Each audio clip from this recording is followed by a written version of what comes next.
હરિગુરુ ને વૈષ્ણવ આ ત્રણ ઉપસ્થિતિ આવશ્યક છે.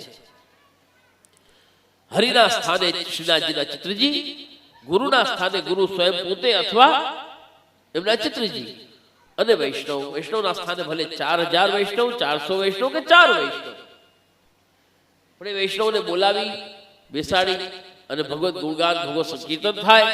શ્રી યમુનાજીના લોટીજી ખોલાય, યમુનાજીના પાન થાય, યમુનાજીની ઓછવણી થાય. આની અંદર શ્રીનાથજીની ભેટ, 7 સ્વરૂપની ભેટ, શ્રી યમુનાજીની ભેટ અને ગુરુદેવની ભેટ, 4 ભેટના પ્રકાર છે. 4 ભેટ બોલાય, 4 ભેટ નીકાળાય. આ એની પદ્ધતિ છે. એક પરંપરા પ્રાચીન સમયથી આપણા વડવાઓએ બાંધેલી છે. અમારા પૂર્વાચાર્યો અને તમારા વડવાઓ એ ક્રમ બાંધેલો છે. એ જ ક્રમ આજ સુધી આપણે ચાલતો આવે છે. ત્યારબાદ માલાની ઓછવણી થાય, કંઠીનો વાટ થાય, બધાને તિલક કરવામાં આવે. તો એક વૈષ્ણવ છે, વૈષ્ણવ જ્યારે આપણે ઘરે આવે તો એને આપણે એવી વસ્તુ શું આપી શકીએ કે જે એનું સન્માન થાય? વૈષ્ણવનું સન્માન કરવું. વૈષ્ણવ કેનાથી સન્માનિત થાય? વૈષ્ણવ માટે સૌથી ઉત્તમ વસ્તુ શું હોઈ શકે? કે તુલસીની કંઠી. ભગવતીનું સ્વરૂપ છે, ભગવાનનું સ્વરૂપ છે. તુલસીની કંઠી ભગવત સ્વરૂપ છે. એથી વધારે ઉત્તમ એના માટે શું હોય? એટલે માલા એને પહેરાવડી સ્વરૂપે આપણે એને આપતા હોઈએ છીએ વૈષ્ણવ.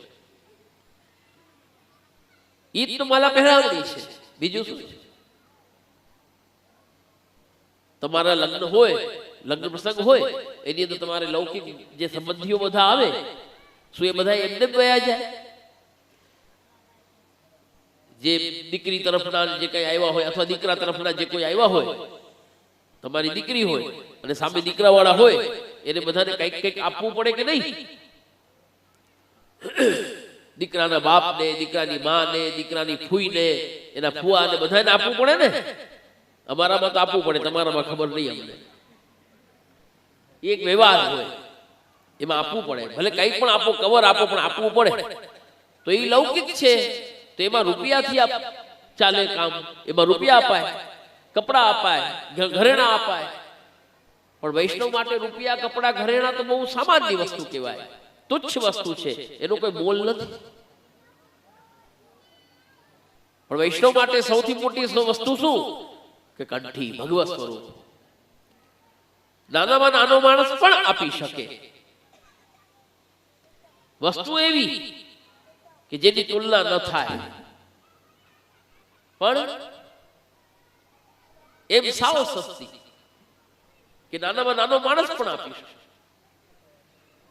તો બહુ વિચારીને આપણા વડવાઓએ આવી વસ્તુ રાખી છે કે વૈષ્ણવનું સન્માન કંઠીથી કરવાનું, કંઠી એને દેવાની. બે કેટલી સુંદર પદ્ધતિ રાખી છે, સમજવાની વાત છે.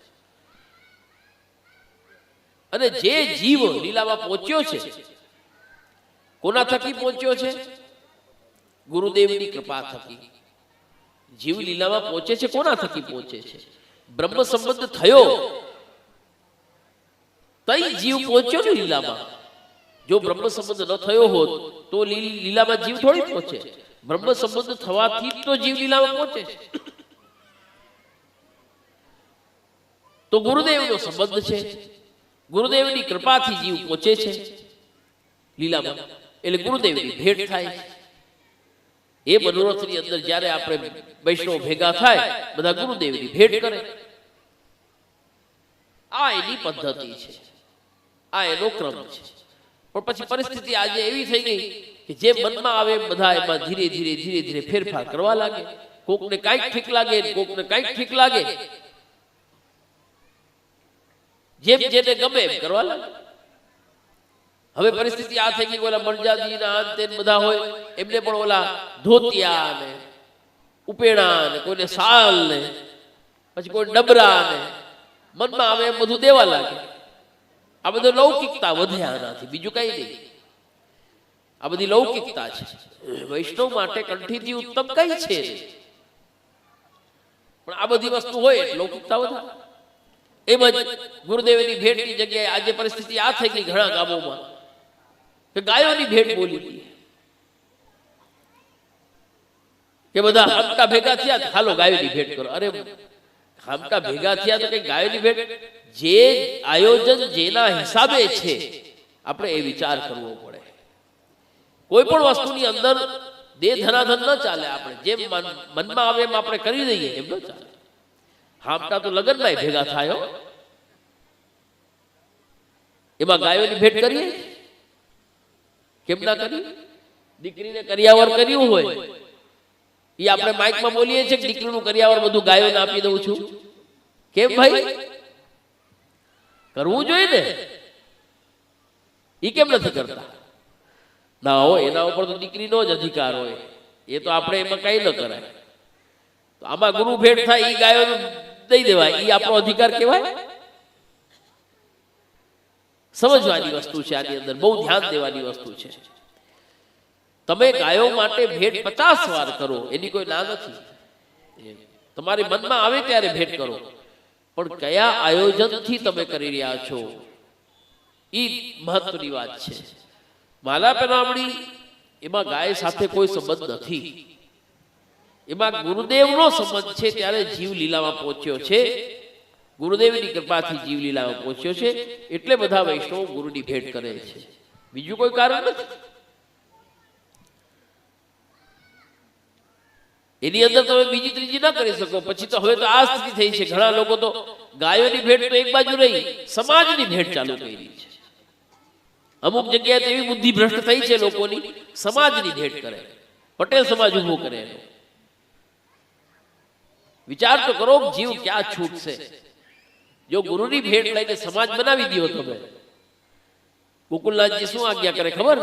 ગોકુલનાથજીના 24 વચનામૃત છે, એમાં આપ આજ્ઞા કરે છે ગોકુલનાથજી કે ભેટને અડી, ગુરુદેવની ભેટ અડિયા હોય ને તો હાથ ધોવા. બોલો, હાથ ખાસા કરવાનું બતાવે, હાથ ધોવાનું. કારણ કે એમાં અડેલી રજ હોય એ આપણા હાથમાં લાગેલી હોય ને આપણે કઈ ખાનપાન કરીએ તો એ આપણા પેટમાં જાય તો આપણું બગાડ થાય. વિચાર કરો. શ્રી ગુસાઈ વાર્તાજીમાં આવે, કોઈ વાર્તાજી વાંચતું હોય તો ખબર પડશે, તમને ખબર હશે. વાંચો તો જ્ઞાન થશે. એટલે તમને કહું છું સમજૂતી બહુ જરૂરી છે સંપ્રદાયની. વગર સમજૂતી આ બધા ઘરની ધોરાજી હાકો બધા સમજૂતી વગર આવું જ છે. બીજું શું છે? 252 વૈષ્ણવની વાર્તામાં આવે છે, શ્રી ગુસાઈજીના ખવાસ હતા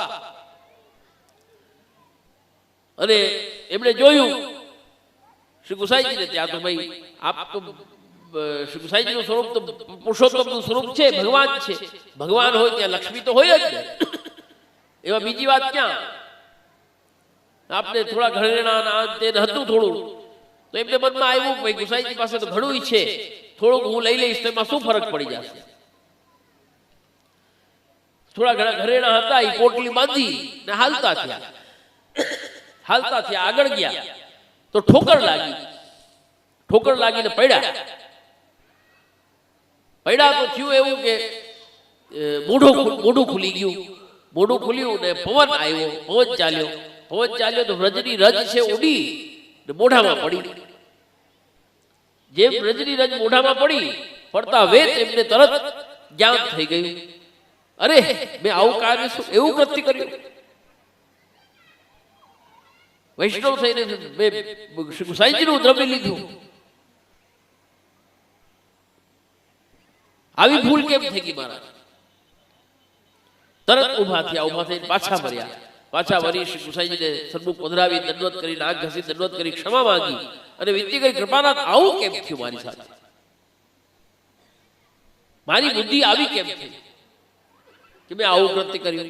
ત્યારે આપે આજ્ઞા કરી કે અમારા સેવક ટહેલવા, જે અમારા પાસેથી દ્રવ્ય લઈને સેવા કરતા હોય એવા સેવક ટહેલવા, એટલે મુખિયા, ભીતરિયા, આવા બધા, અથવા અમારા ભટ્ટ વર્ગ જે અમારે જમાઈને આવા બધા હોય, જે અમારા જેને ત્યાં અમારું દ્રવ્ય જાતું હોય, એવા લોકોનું તમે કંઈક જો ખાઈ લ્યો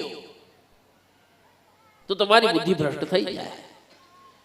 તમે શું ખાધું તો બતાવો તો ભાઈ હા કાલે મુખિયાજીના ઘરનું રીંગણાનું શાક ખાધું હતું એટલે તારી બુદ્ધિ આવી છે. તરત આપે બતાવી દીધું એને જ્ઞાન થઈ ગયું. એને સમજવાની વાત વૈષ્ણવોએ છે. ત્યાં આપણે આ પ્રસંગ શા માટે કર્યો છે કે ભાઈ પ્રભુનું હોય, ગુરુનું હોય, ગાયનું હોય, સમાજનું હોય, બધું અલગ અલગ અલગ અલગ દ્રવ્ય છે. જેને તમારે કે પંચનું હોય, પંચનું પણ તમારે કહેવાય કે આ પંચનું દ્રવ્ય છે. પંચનું ના હાલ તમારે કહેવાય